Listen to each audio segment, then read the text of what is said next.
What if everything you were taught about money was wrong? Not a mistake. Not bad advice. Wrong. You were told to study hard, work long hours, save what is left, and wait. But what if the wealthy are not waiting at all? What if right now, while you are watching this, someone somewhere is earning money, not because they worked for it, but because they built something that works for them? This is the story of Ryan, a man who discovered that secret. And by the end of this video, you will have it too. Before we dive in, where in the world are you watching from? Drop it in the comments right now. And if stories like this speak to you, hit subscribe. You will not want to miss what comes next. Part 1. The Trap. Ryan was not lazy. Let us be clear about that. He woke up at 6 every morning, showed up early, stayed late, and smiled at every customer, even when his feet ached from 8 hours on his feet. 5 years at that store, worked his way up from bagging groceries to running an entire department. That takes character. That takes real discipline. And for 3 years, he had been saving, saying no to nights out, new clothes, the weekend trips his friends kept posting about. He was doing everything right. So why did his bank account look exactly the same every single month? If I keep going like this, he thought, it will take 15 years just to feel safe. 15 more years of the same routine, the same exhaustion, the same slow crawl forward. There had to be another way. And that is when he remembered the man under the tree. Part 2. The Walk. Mr. Dana was not an ordinary man. He lived an hour's walk away, and everyone in the region had heard of him. He owned land, ran businesses, had assets everywhere. And yet, he was always relaxing.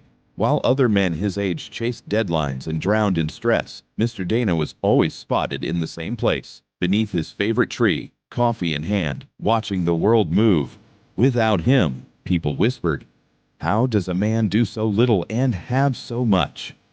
Ryan wanted to find out. On his next day off, he ironed his best shirt, laced up his cleanest shoes, and walked. An hour on foot, his mind buzzing the whole way. What do wealthy people see that I do not? What do they know that nobody ever taught me? He arrived to find Mr. Dana exactly as described, seated under a wide, shady tree, a cup of coffee in his hands, completely at peace. Ryan stopped a few steps away, suddenly unsure of himself. Good morning, sir. My name is Ryan. I was hoping I could ask you something. Mr. Dana looked at him for a long moment, then smiled. You walked an hour to ask me a question. Sit down, young man. Anyone willing to walk that far for knowledge deserves to be heard. Part 3. The Lesson. Ryan told him everything.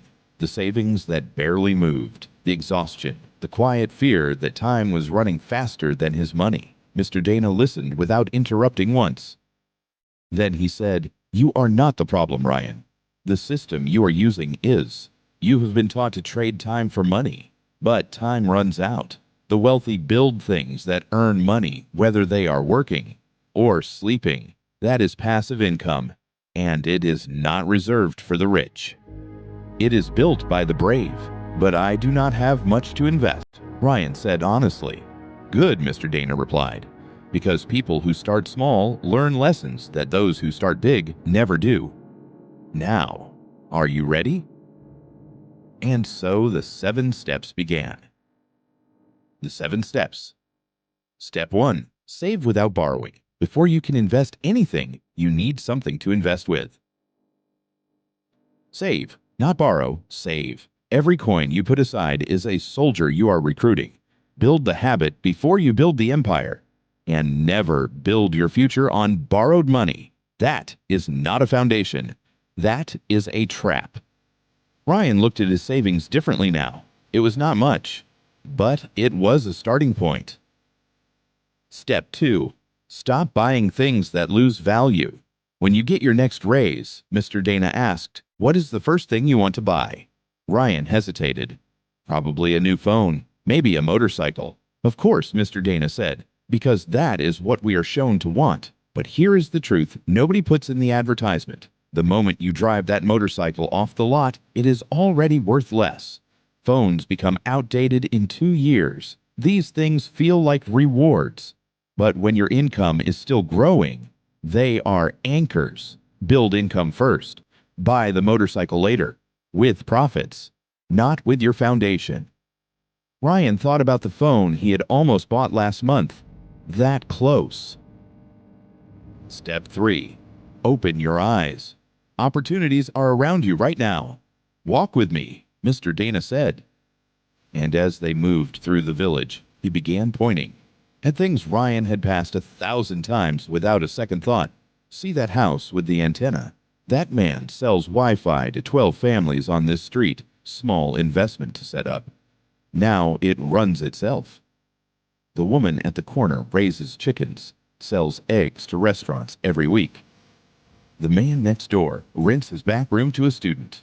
Passive income, all of them. Ryan had passed these people his entire life. He had never once seen what they were actually doing. Most people search for opportunities far away, Mr. Dana said, but the best ones are right in front of you, hidden in plain sight, because you were not yet looking for them. Find a problem in your community. Then ask yourself one question. Can I create something that solves it repeatedly without me being there every single time? Step 4. Start small. Start now. Stop waiting for perfect. This is where most people fail, Mr. Dana said. They find an opportunity, they plan, they research, they wait for the perfect moment. And then someone else does it, or life gets in the way, and the courage they once had quietly disappears. The challenges only reveal themselves after you begin. You cannot plan around problems you have not encountered yet. So start. Start small. Start imperfect. Start scared if you have to. But start. Step 5. Reinvest. Let your money make more money. Once your venture earns something, even a small amount, do not spend it. Feed it back in. Expand slowly. Serve one more customer. Reach one more street. Think of it like a tree. You do not eat the first seeds. You plant them.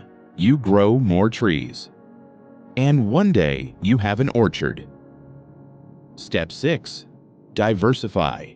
Never rely on one stream. Once your first stream is stable, meaning it runs without you there every hour, start a second one, different type, different risk. Because if one slows down, the other carries you. And reward yourself. Spend no more than half your monthly profits. The rest goes back in. Discipline with a little joy. That is the balance that keeps you going. Step 7. Be patient. This is the long game. The final step, Mr. Dana said quietly, is the one most people refuse to accept. Building passive income is not a sprint. It is a slow, steady climb. And most people quit. Right before the slope starts to ease, you will have months where nothing moves. Setbacks. Bad weeks. In those moments, the ones who win are not the smartest or the luckiest. They are the ones who kept showing up. Stay patient. Stay consistent. Never stop learning. Ryan sat quietly for a moment. Something had shifted inside him. These 7 steps were not just advice. They were a roadmap. And for the first time in his life, he could see the road ahead. I think I have been playing the wrong game my whole life, he said. No, Mr. Dana replied. You just had not been taught the rules yet. The result. Ryan did not go home and dream about it. He went home and did it. 3 months later, 1 washing machine, a small laundry service, just him, a machine, and a handwritten sign on the gate. Exhausting at first. But then slowly, it was not. The machine ran without him. Money appeared in his account from something other than his salary.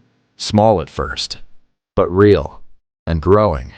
Within a year, 3 machines, a helper, and a second income stream from renting a spare room. The money kept flowing, growing, multiplying. 5 years later, Ryan pulled up to Mr. Dana's house in a car. Not flashy, clean, practical, bought outright with passive income profits. Mr. Dana was in his usual spot, coffee in hand, already smiling. Teacher, Ryan said, you gave me everything. No, Mr. Dana replied. I gave you a map. You chose to walk the road. The lesson. Financial freedom is not about earning more. It is about building more. Building things that work even when you do not. The 7 steps one more time. 1. Save consistently. Never borrow to invest. 2.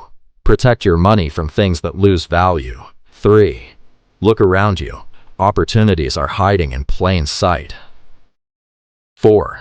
Start small. Start now. Stop waiting for perfect. 5. Reinvest your profits to grow. 6. Diversify your streams and reward yourself moderately. 7. Be patient. Stay consistent. Never stop learning. You do not need to be rich to start. Ryan started with a washing machine. What will you start with? If this story hit home, share it with one person who needs to hear it. Like the video, subscribe, and tell me in the comments. Which of the 7 steps are you starting with? I read every single one. Until next time.